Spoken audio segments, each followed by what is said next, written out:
நமஸ்காரம். இன்னைக்கு சப்ளிமெண்ட்ரியில பார்ப்போம். இந்த காலமைப்போரோட ஒரு பாட்டு என்ன பாடுறாருன்னா, இது சில இடை இல்லை, சில இடையும் இருக்கு நிறையா. சில இடையே பார்த்துருக்கு, ஒன்று மாற்றி பார்ப்போம் தான். என்ன சொல்றாருன்னா, வாலி மடிந்ததுவும் பல்லரக்கர் பட்டதுவும் கோலமுடி மன்னர் குறைந்ததுவும் சால மதிவுடைய நூற்றொருவர் மாண்டதுவும் ஐயோ சத இகரத்தால் வந்த தாழ்வு.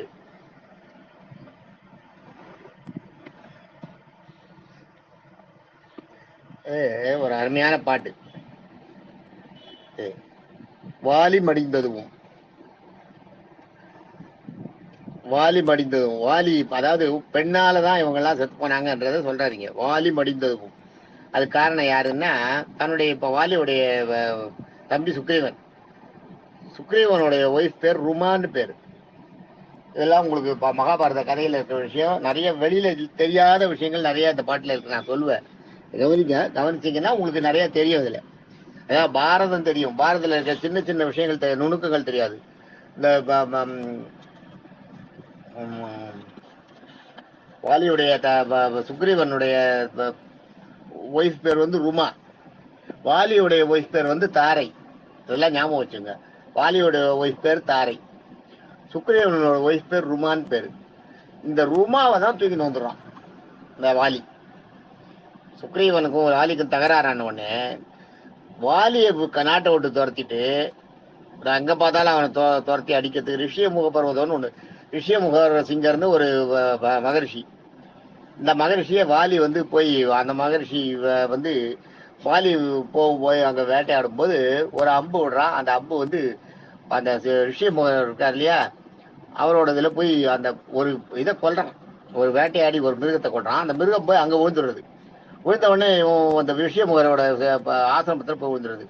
அங்க போய் வாலி அந்த இது எனக்கு கொடு, என்னோட இது விழுந்துட்டு எனக்கு கொடுன்னுவான். அந்த ரிஷியமுகர்கிட்ட பிரச்சனை பண்ணுவான். குரங்கு தானே, அதனால அவங்களுக்கு தெரியாது.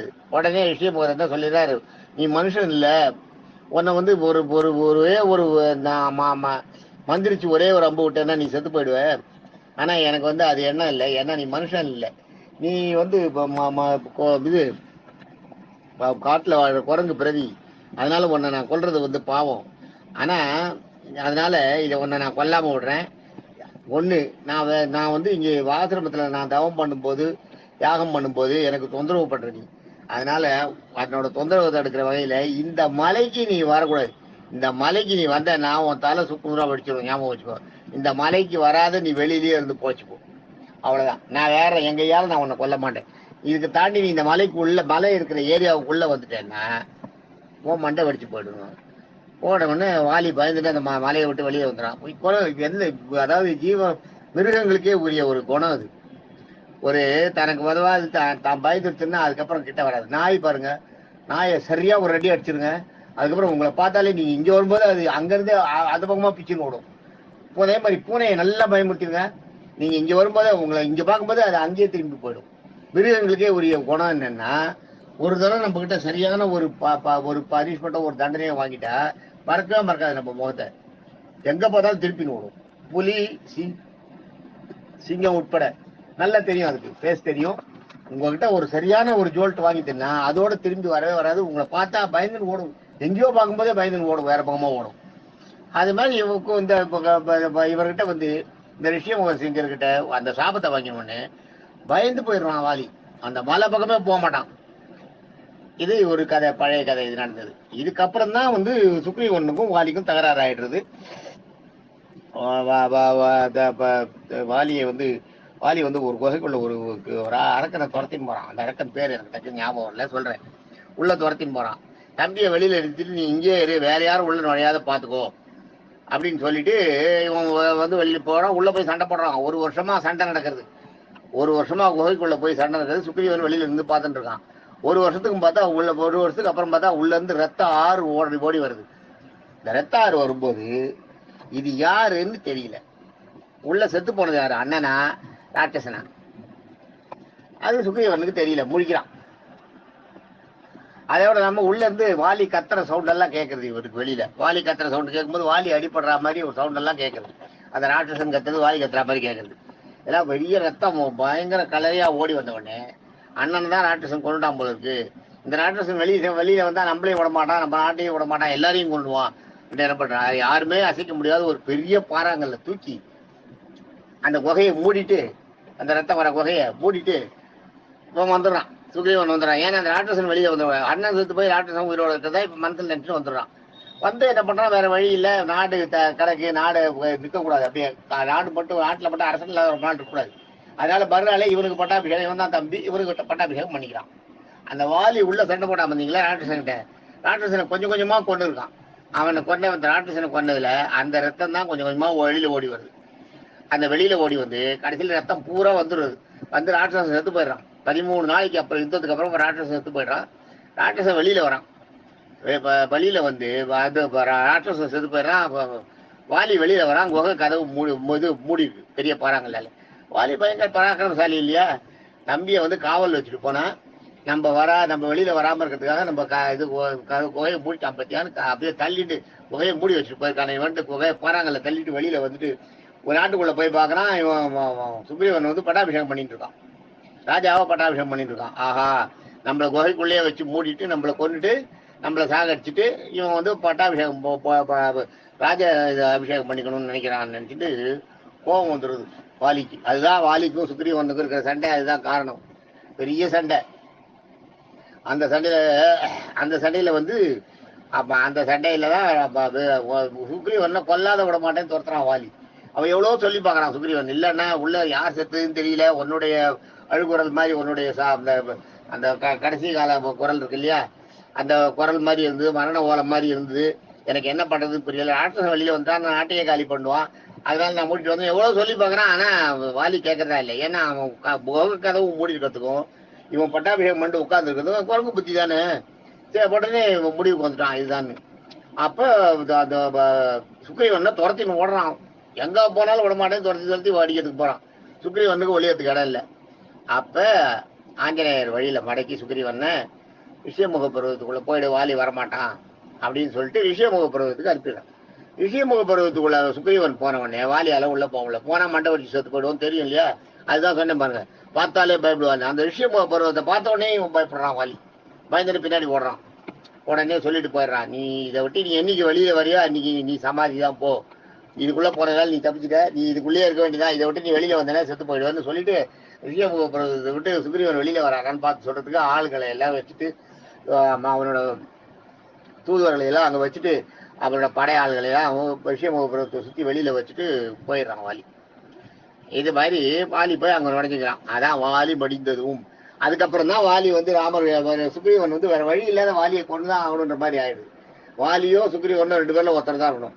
வாலி செஞ்சது அநியாயம் என்னன்றது வந்து ஆராயாம வந்து சுக்ரீவனுக்கு வந்து துரத்தி கொள்றான். யார் சொன்னாலும் கேட்கவும் மாட்டான் போலுக்கு. யாரும் அனுமானம்லாம் சொல்லி பார்க்கறாரு, கேட்கல. அதனால யார் சொன்னாலும் கேட்க மாட்டான் போலுக்கு. ஸோ வாலி செத்தே ஆகணும். வாலி ஏன் சாகணுன்றது முக்கியமான ரீசன் என்னன்னா, அதுக்கு அடுத்தது இந்த சுக்ரீவனை கொண்டு போய் வச்சாரு வழிய சுக்ரீவனோட ஒய்ஃப் வந்து ருமா. இந்த ருமாவை தூக்கின்னு போயிடும். தூக்கின்னு போய் அவன் வச்சு அவன் ஆண்டுன்னு இருக்கான் அவளை. அவன் வந்து வேற வழியே கிடையாது. அந்த காலத்துல பெண்களை எல்லாம் வந்து தூக்கின்னு போய் அவன் ராஜா வந்து கம்பல் பண்ணான்னா ஒண்ணுமே பண்ண முடியாது. அவன் சரியில ஒத்துந்தான் போய் ஆகணும். அவளை வந்து அனுபவிக்கிற போக பொருளா தான் வச்சிருந்தாங்க அந்த காலத்துல ராஜாக்கள். இவன் தூக்கின்னு போய் வச்சிருந்தான். அவளுக்கு ருமா வந்து கண்ணீர் கம்பளியமா உள்ள தன்னோட வாழ்க்கையை நினைச்சு நொந்துட்டு இருக்கா. புருஷன் உயிரோட இருக்கான்றது, உயிரோட இருக்கான்றது மட்டும் ஆஞ்சநேயர் மூலமா தெரிஞ்சுட்டு ரிஷியமுக பருவத்துல இது அடைஞ்சிருக்கான், ராஜ்யம் அடைஞ்சிருக்கான்னு. அதனால அதை வந்து அது வரைக்கும் எப்படியோ தப்பிச்சானு. ஆனா இவளோட கற்பை இவளால காப்பாற்றிக்க முடியல. ருமா இது பண்ணிக்கலாம். அதுதான் பெரிய குறை. வாலி மடிந்ததும் தம்பியோடைய மனைவிய கவர்ந்துட்டு வந்ததுனாலையும் வாலி மடிந்ததும். ஏன்னா அதுல அந்த பெண்ணு தான் காரணம். வாலி மடிந்தது காரணம் அதுதான். வாலி மடிந்ததும் வல்லரக்கர் பட்டதும். வல்லரக்கர்ன்றது வந்து பெரிய பல அரசர்கள், வல்லரக்கர் தான் பராக்கிரமசாலிகளான அரக்கர்கள் எல்லாமே செத்ததும். ஏன்னா எல்லாரையும் சொல்ல முடியாதுன்றதுக்காக ரொம்ப அழகா முடிச்சிட்டாரு. வல்லரக்கர் பட்டதும். ராவணன் எடுத்துக்கலாம். எத்தனையோ பேரை வந்து பாத்தீங்கன்னா பெண்ணால இறந்தவன். இப்ப ராவணன் வந்து பொண்ணால தான் இருந்தான், பெண் காரணமாக. வல்லரக்கர் பட்டதும்.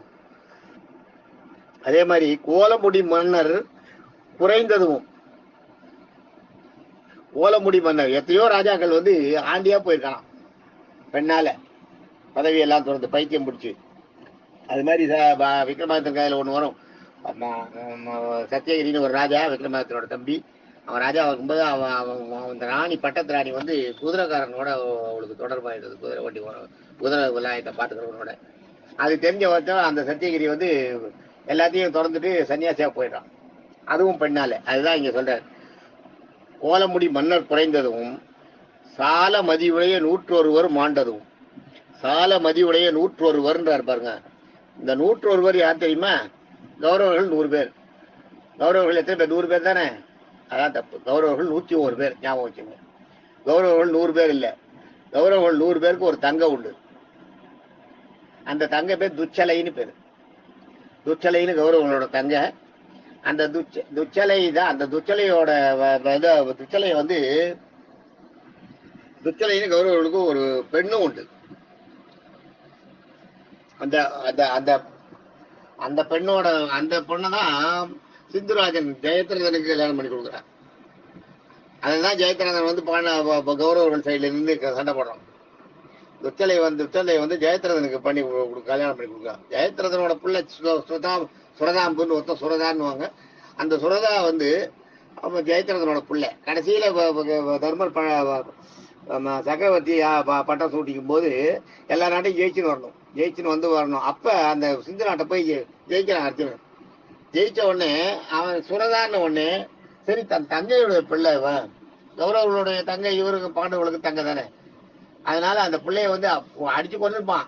யாருன்னு கேட்கும்போது, சுரதா நான் வந்து ஜெயத்ரதனோட பிள்ளை அப்படின்ன உடனே, துச்சலையோட பிள்ளை அப்படின்ன உடனே பாண்டவர்கள் மனசு வந்து அர்ஜுனன் வந்து ரொம்ப மனசு இறங்கி ரொம்ப பரிதாபப்பட்டு அந்த சுரதாவை கூப்பிட்டு அவனுக்கு எல்லா மரியாதையும் கொடுத்து எல்லாம் பண்ணி, இந்த நாட்டை நீயே ஆண்டுன்று, ஆனா நாங்க ஜெயிக்கணும், நாங்க சக்கரவர்த்தி எங்களை ஏத்துக்கணும்னு அவனையும் ஏத்துக்கிறான். இப்படியாக ஒரு கதை உண்டு பதில. அதான் அதுல துச்சலைன்றது வந்து ஒரு பெண்ணு. துச்சலையோட புருஷன் தான் ஜெயத்ரதன். எனக்குமே எல்லா நேரத்திலும் ஞாபகம் இருக்காது. ஞாபகம் வரும்போது சொல்றேன். இது இந்த சால மதியுடைய 101 மாண்டதும் 101 உடனேதான் எனக்கு அது ஞாபகம் வந்தது. துச்சலையை சொல்றாங்க. 101 மாண்டதும் அந்த 101 பேர் இருக்காங்களே, அந்த 101 பேர் செத்து போனது எப்படி? 100 பேர் சால மதியுடைய 101 பேர். 101 துச்சலையை தவிர மீதி 100 பேரும் செத்து போனது என்னன்னா காரணம் இவதான், பாஞ்சாலி தான் இல்லையா? பாஞ்சாலியால தான் இந்த பாரத யுத்தமே உருவாகுது. அந்த கதையெல்லாம் நம்ம பின்னாடி ஒரு சான்ஸ் வரும்போது சொல்லலாம். என்ன நேரம் போயிட்டே இருக்குதுல்ல, பாஞ்சாலியால எப்படி இந்த யுத்தம் உருவாச்சுன்னு. அதனால இந்த சால மதியுடைய 101 மாண்டதும் ஐயோ சத இகரத்தால் வந்த தாழ்வு. சத இகரம்னா ச தனி, தீன் இருக்கு பாத்தீங்களா? அத வந்து சத இகரம். சதன்றது வந்து இகரத்துல சொன்னா இகரம் வர மாதிரி சத பிளஸ் ஈன்னு சேர்த்துக்கணும். சத பிளஸ் இ, மூணாவது எழுத்து ஈ சேர்த்தீங்கன்னா, தாவோட ஈ சேர்ந்துன்னா தீன்னு வரும், சதின்னு வரும். அது சத இகரத்தால்ன்றது வந்து அதுக்கு கவிகளோட வித்தார கவின்னுவாங்களே, அவங்களோட இது ஆட்சி மேது. இதுக்கு இன்னொரு அர்த்தமும் உண்டு, அது வேண்டாம். இங்க சத இகரம்ன்றது வந்து தீக்கு வந்து தீ பிளஸ் ஈ சேரும் போது சதின்னு மாறுது. சதின்னா பெண். சத இகரத்தால் வந்த தாழ்வு, பெண்ணால ஏற்பட்ட தாழ்வு அப்படின்னு சொல்றார். இது ஒரு அருமையான பாட்டு. இது சத இகரத்தால் வந்த தாழ்வு. வாலி மடிந்ததும் வல்லரக்கர் பட்டதும் கோலமுடி மன்னர் குறைந்ததும் சால மதியுடைய 101 மாண்டதும் ஐயோ சத இகரத்தால் வந்த தாழ்வு அப்படிங்கிறதாக பாட்டு. ஆளுமை பாட்டு, அருமையான பாட்டு. தேங்க்யூ.